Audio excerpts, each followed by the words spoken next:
I know that some of you will know me already because I posted the panel just now, but equally you may know me because of my books, which I've been writing for many years. And in fact, nearly every book I've produced has been translated into Russian, which is fantastic. The books overall are in about 15 languages, but I think only Russia and China are the countries that have translated all of them. So if you've read any of my books, that's fantastic. If you haven't, then I recommend that you do. The latest book is Digital Human, which was really about financial inclusion and the way the world's been changing to incorporate everybody into the network and give them access to financial services, which is an amazing change just in the last decade, because 10 years ago, 2 out of 3 people on Earth didn't have access to financial services. Now, it's only 1 in 3. There's still a way to go, but most people have access to financial services today. And I write about financial services and technology every single day, and have done for over 12 years on my blog, thefinancer.com, because I'm seriously boring, and I'm just fascinated by this subject. One of the things that struck me recently is that 25 years ago, Bill Gates said, we need banking, but we don't need banks anymore. And unusually, Bill Gates was wrong. He got it wrong. Because we need banks, just that we need banks to be different. What Bill Gates was getting at is something that most technologists believe, because technologists are very naive, and technologists have this simple view of the world. We don't need banks to do payments. We don't need banks to do lending. We don't need banks to do saving. We don't need banks to do investing, even though they do all of those things. But we need banks to be trusted. And this is the critical heart of banking that was touched on by Elvira and Peter and Oleg and Mikhail and the panel just now, which is that banks are trusted because they're regulated and licensed by governments. And this is a critical part of finance. Trust. Trust between me and you, trust across borders, trust between institutions. This is what banks intermediate. And I think in particular, Peter mentioned it when he talked about cryptocurrencies, the idea of having money without government, of having a complete Wild West where there's no intermediary of trust, will never happen, because you need that critical intermediator of trust, and that's what banks do. The thing is that banks do it rather badly. They do it through physical structures, and that's how the business has been developed and built. It's been built on ledgers, passbooks, letters of credit, invoices, receivables, cash, checks, paper. So the whole business model of banks is built for the physical distribution of paper in a localized network of buildings and humans. And that structure is completely broken. So although banks are the only organizations that can do banking, as in intermediating trust, they need to do it digitally. And this is the challenge and the issue that all banks have today, which is how to rebuild their business model to get out of physical distribution and manage digital distribution, to get out of paper and deal with data. So what's been fascinating for me, and I've become more cool in my later years because I deal with fintech. And fintech is the integration of finance with technology. It allows me to take my suit off and wear jeans and no tie. But out of respect for my banking history, I still wear my jacket. Fintech, the integration of finance and technology. This is a passing phase. It started a decade ago And a decade from now, we probably won't even talk about fintech. We'll just talk about the integration of finance with technology, and it'll be banking again, it'll be financial services again. But fintech brings together thousands of new companies with new ideas that are getting billions of dollars of investment to change the whole way we think about money. And they're able to do this because of cloud and the internet and the network and the technology that's developed in the last 20 years. So we've seen this doubling of investment year on year fairly consistently for the past 10 years. And over 12,000 companies all looking at financial services and saying it doesn't work well. We need to change it. A good example in Britain is Monzo, which is a challenger bank, launched as a digital app by Tom, the founder, and his partners when they were in their late 20s. Tom's now in his mid-30s. He's got a unicorn, a company valued over $1 billion that's been launched just in the last few years. Monzo started in 2015. It has over 3 million customers in Britain. It's valued at today around $4 billion. It's launching in America. Why is Monzo special? Because it looks at how people live their lives financially through digital analytics. So I don't ever open my Monzo app, but my Monzo app knows me intimately as an individual. My bank doesn't know me at all. This is the big critical difference. My bank app I open 2 or 3 times a day. The only reason I open it is to see if I've got some money. Have I been paid? Because my bank only offers me a transactional history of what goes on in my account based on that old branch ledger system, which is still the back-end system of everything they do today. Monzo analyzes my future life, what's coming out of my account in the next few weeks or months. How can I live my life better financially? They analyze my lifestyle. My bank doesn't know my life at all. I could talk about this for a long time, but I don't have time today to do that. But I could talk about many of these other startups like TransferWise. And I like these guys because I now live in Warsaw in Poland. My wife is Polish. And living in Warsaw, my bank, as a UK bank, is completely inefficient in getting zloty to the people I have to pay. And so I recently was sitting in a car showroom and I had to pay a bill of $1,000. And I could literally, and I did literally, move money from my UK bank's debit card to TransferWise while sitting in the showroom, and then paid the bill with TransferWise 5 minutes later. Because it's real time and it's efficient and it's the best interest rates on foreign exchange you can get and the lowest fees. That's why they're a unicorn. Vitalik Buterin developed Ethereum, which is now going to be the core smart contracts infrastructure for distributed ledgers as the backbone for everything in the future, when he was 19. Teenagers are developing the future of financial services because they can code. They understand technology. These guys are all shaping our future of banking.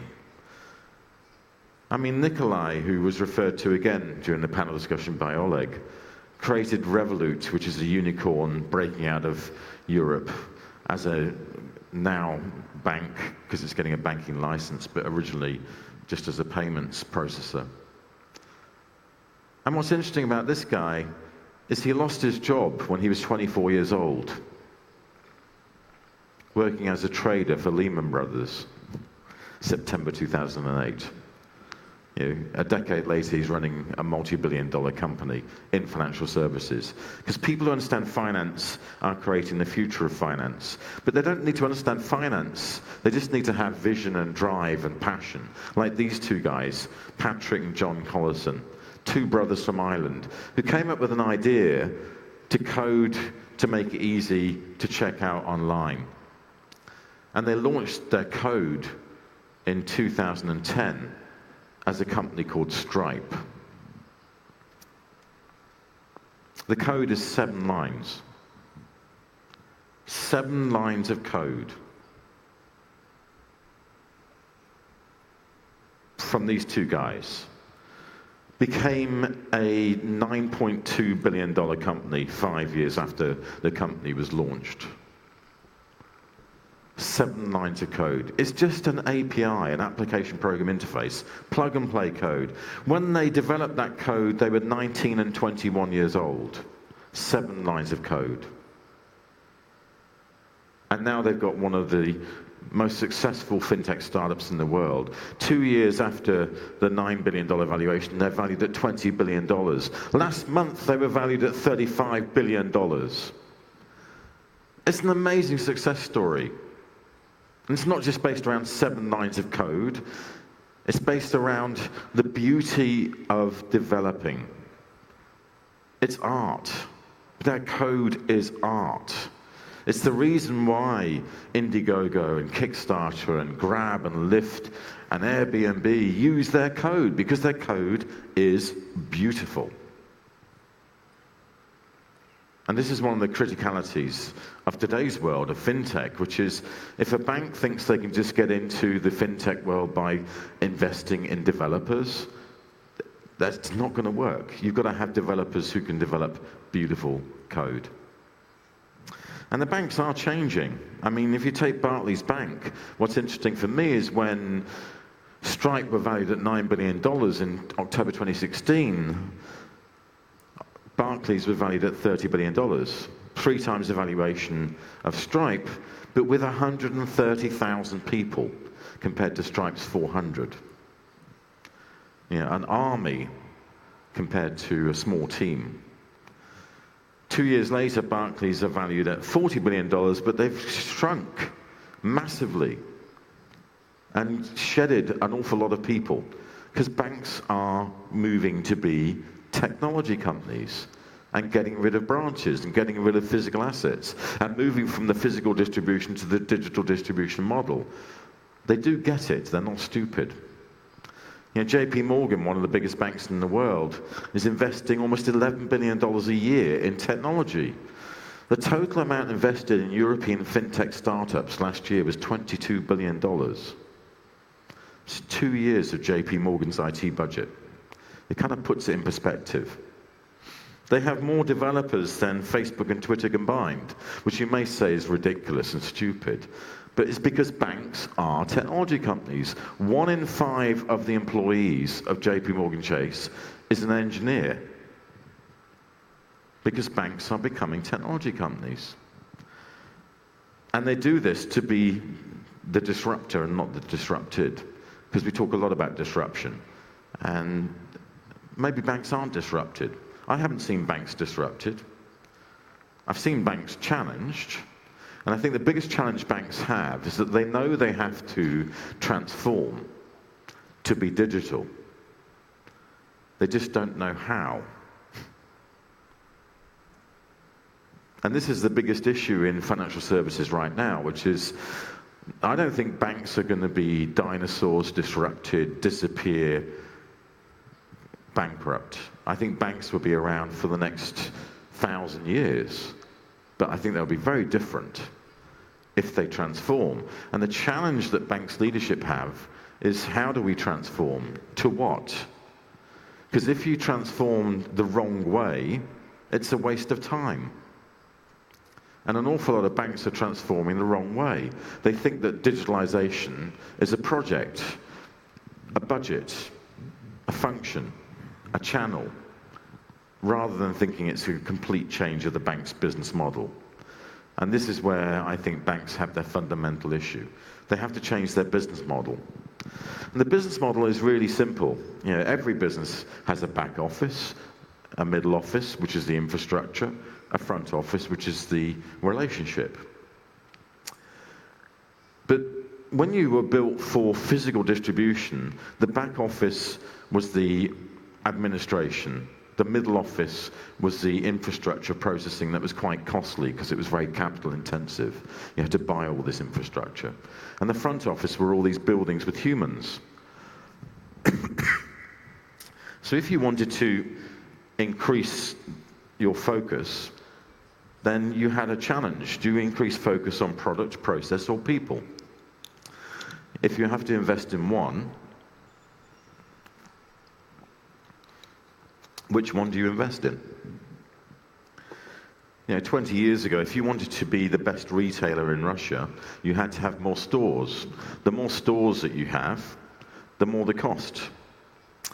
And so you may have a great front office experience and be dominating in the front office on a worldwide basis, but it's at the expense of the infrastructure and the innovation and the back office and the processing, because you've taken the money away from the other functions to invest in that function. It's equally true if you want to invest in infrastructure. You buy all that technology to do the processing between front and back office. You don't have any money left for the front or back office. These were critical decisions 20 years ago because it meant that you only could do one of these things. But now we've moved from product, process, and people to product platform. And the platform is cloud-based. The platform connects the world. The platform is the ability to launch anything in cloud and connect with everybody. That's the reason why 7 lines of code as an API can become a $35 billion company in 7 years. Because it's just launched on the platform of the internet and used by everyone around the world.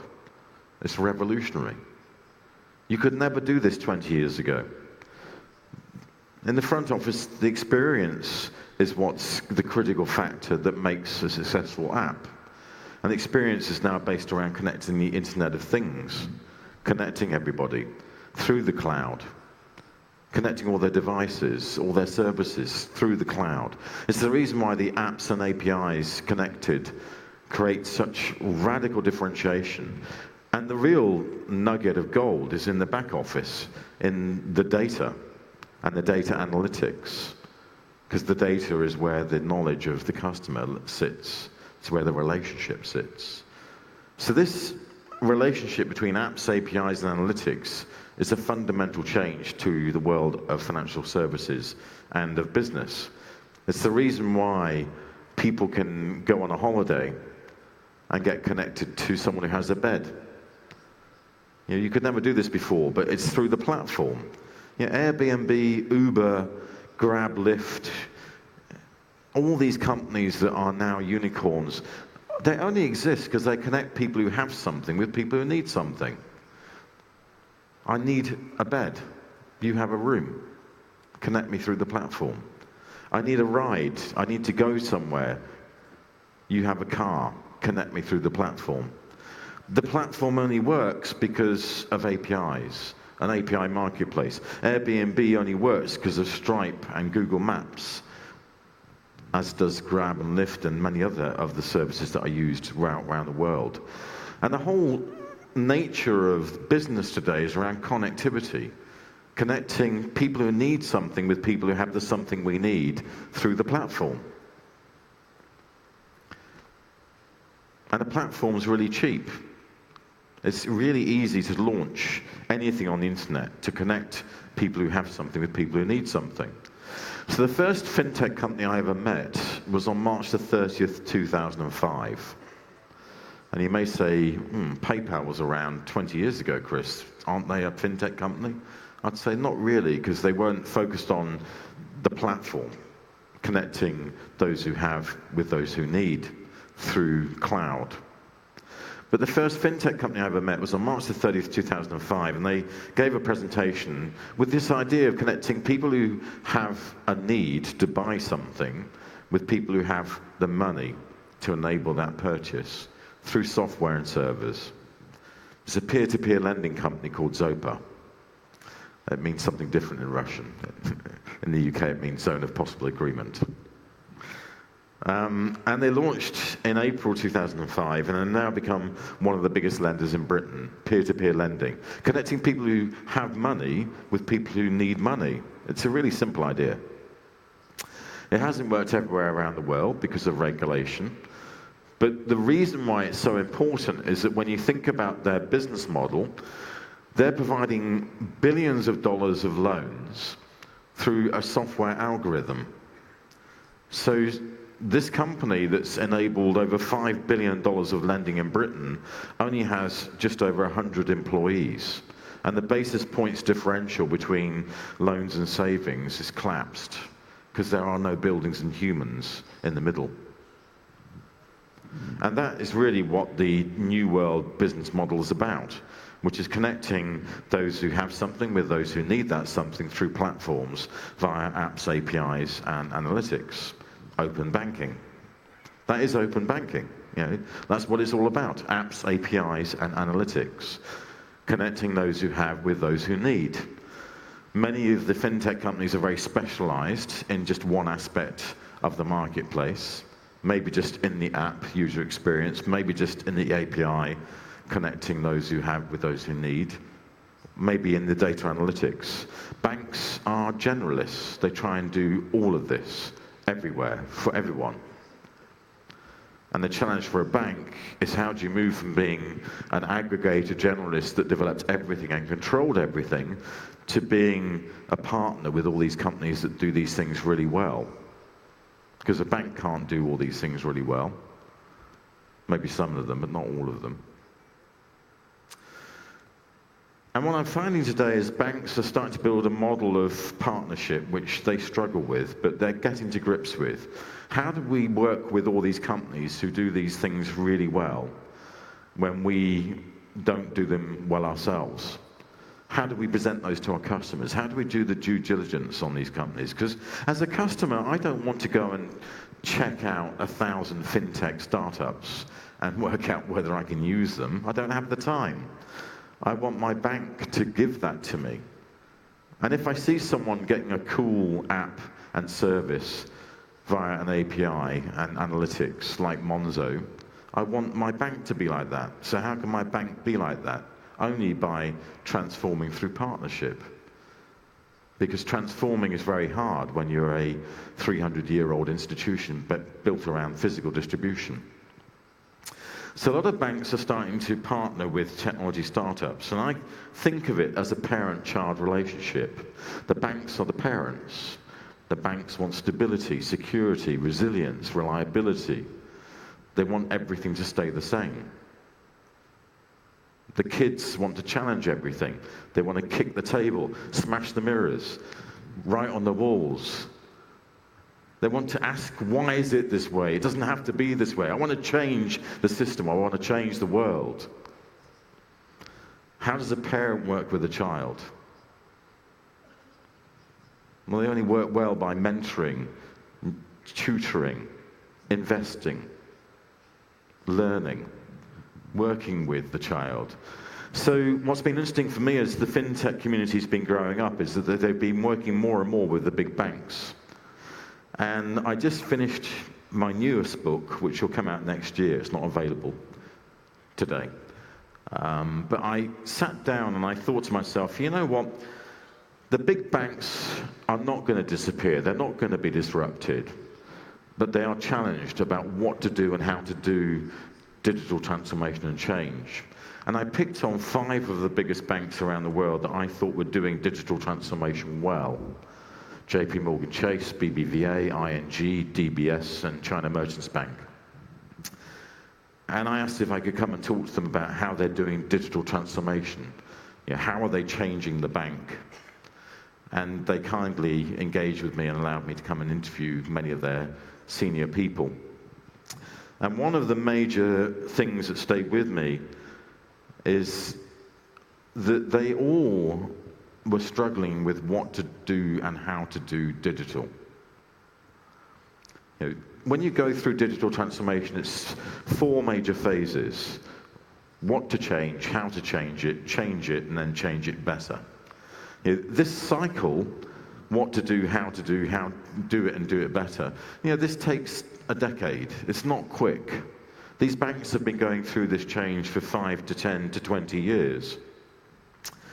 But the chief financial officer of one of the institutions said to me in the middle of my conversation with her, The previous chief executive and chairman knew they had to change the bank. They just didn't know what to do or how to do it. Then the new guys came in and they did know what to do and how to do it. And they've changed the bank. How did they learn what to do and how to do it? Well, it was interesting. Nearly all of these banks, these big 5 banks, begin with this question, how and what to change in the bank? Let's go find out. So to find out what to change, they go and visit Spotify and Netflix and Alibaba and Tencent and Amazon and Facebook, and they go and see how those companies structure and work. And then they see from those companies, how can we internalize this? How can we bring this into our own bank and bring in our own change? And I think one of the companies that to me is leaders in the world of change is Alibaba. And this is a slide from Alibaba's deck.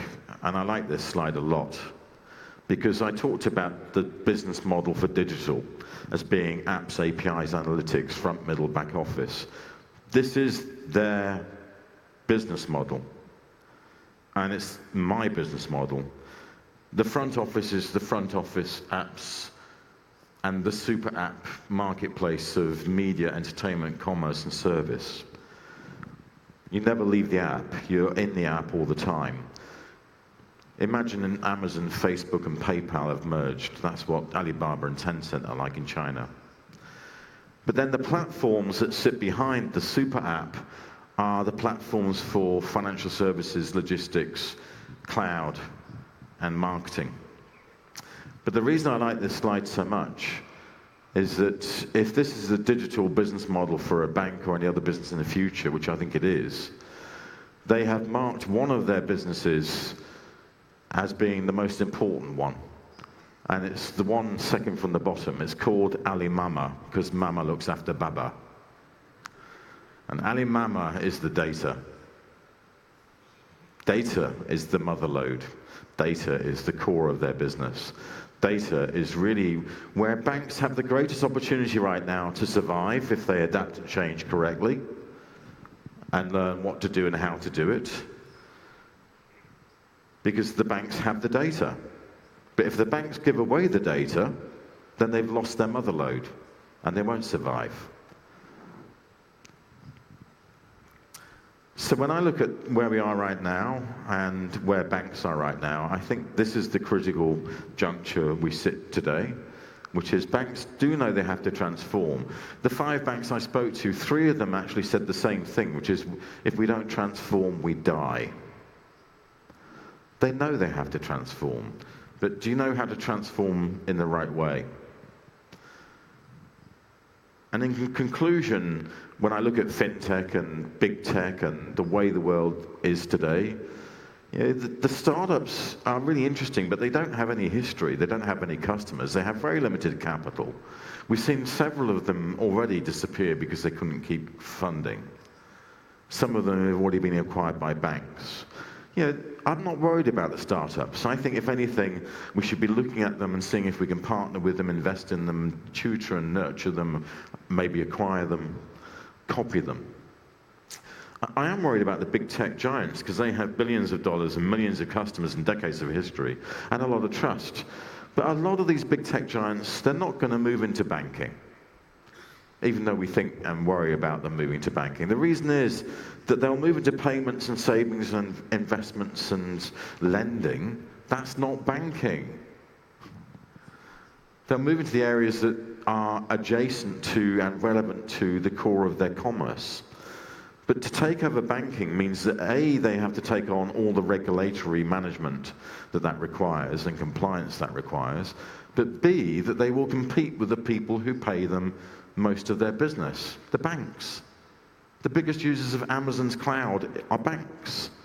The biggest advertisers on Google and Facebook are banks. Why would you bite the hand that feeds you?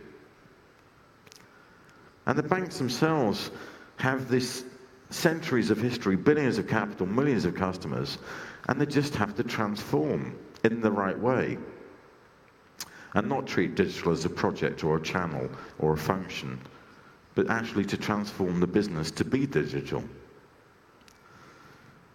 And the only thing that they have that keeps them sane and protects them from this is the fact that the average bank has 5 times more regulation than the average technology company. The average bank deals with 128,000 regulations in the USA. The average technology company, 27,000. But if banks don't transform to be digital, then I guarantee these technology children will grow up very quickly to embrace and understand what regulation means and to compete directly with banks to disrupt them and disturb them. We just have to transform or we die. Thank you.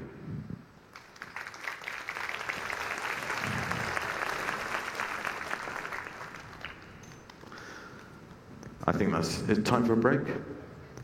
Time for a break. Уважаемые участники форума, объявляется coffee break. Dear guests, there will now be a short coffee break.